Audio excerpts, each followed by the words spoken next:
5 biggest nerfs in competitive Pokemon caused by singles. A lot of elements in Pokemon got nerfed between the generations, and most of it is due to how broken they were in the ranked singles and doubles formats. While there are elements that are specific to doubles, like Dark Void getting ripped away from Smeargle, and ones that apply to both, like the Parental Bond nerf, in this video I'll be focusing on elements that were nerfed specifically due to the singles metagame. If you enjoyed this video, make sure to like and subscribe for more to come. The first single specific nerf happens between generations 5 and 6, where Assist is no longer able to call phasing moves like Roar and Whirlwind, as well as semi-invulnerable moves like Dig and Fly. The main cause of this is Prankster Assist Liepard in Generation 5 singles, which use priority phasing moves to constantly phase away the opponent with no way for the opponent to retaliate, or Lagging Tail Prankster Assist Fly Liepard to become semi-invulnerable with increased priority, and attack with Lagging Tail's decreased priority to avoid taking damage the second turn. The next nerf is applied between Generations 6 and 7, where Destiny Bond will always fail when used in succession.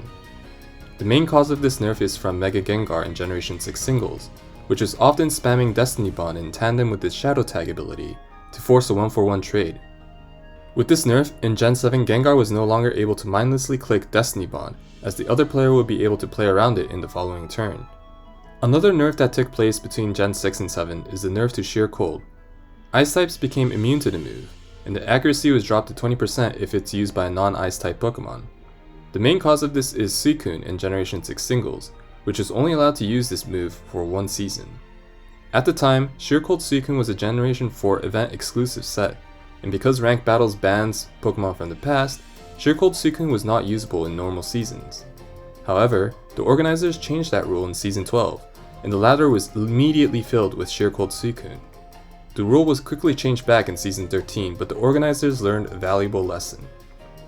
Starting in Gen 7, Suicune got Sheer Cold as a level up move, meaning it no longer required this special event, but it also meant that Sheer Cold was changed in order to prevent Suicune from overrunning the singles format again. In Generation 8, Mimikyu's Disguise was nerfed to lose 1/8 of its maximum HP when Disguise is broken, compared to the 0 damage in Generation 7.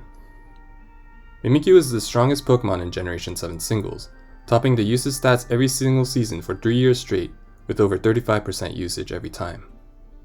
By nerfing Disguise, Mimikyu is no longer able to use the Focus Sash, an item commonly used to guarantee 2 turns of action.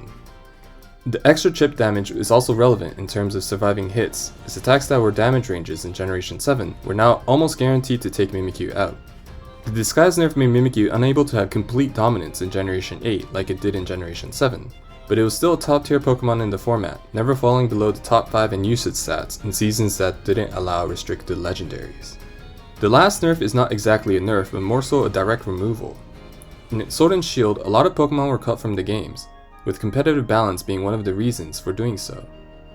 While we do not know the exact thought process of why certain Pokemon made it in, and not others, it is highly likely that the developers intentionally removed 2 Pokemon with the Poison Heal ability with the singles format in mind, Breloom and Gliscor. While Breloom didn't always run Poison Heal, Gliscor was a notorious top tier Pokemon in every past generation due to its stall set, which allowed it to use the combination of Substitute and Protect to stall out turns without ever losing HP, and timer stalling very effectively. The developers likely saw the impact this ability had on the singles metagame, and decided to prevent these 2 Pokemon from entering Galar. Personally, if Gliscor made it into the Gen 8 games, I can easily see it become one of the best Pokemon in the format. So that's it. Let me know what you think about the list in the comments below, and I'll see you guys in the next video. Peace.